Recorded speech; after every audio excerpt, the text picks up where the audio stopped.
Violent storms slamming the Midwest. Life-threatening tornadoes touching down across multiple states. In Oklahoma, several homes and businesses reportedly destroyed. It's going to be for a tornado hit there. The house is fallen. There's a person trapped under the house. Authorities say search and rescue efforts are underway.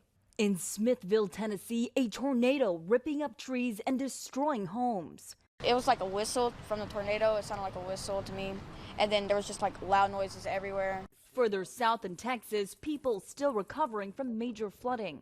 Throughout the Midwest, thousands of power outages. Forecasters expecting the severe storms to weaken slightly as they move into the Tennessee and Ohio River Valley later today. Watch breaking news on YouTube. Subscribe to ABC7 Chicago Eyewitness News.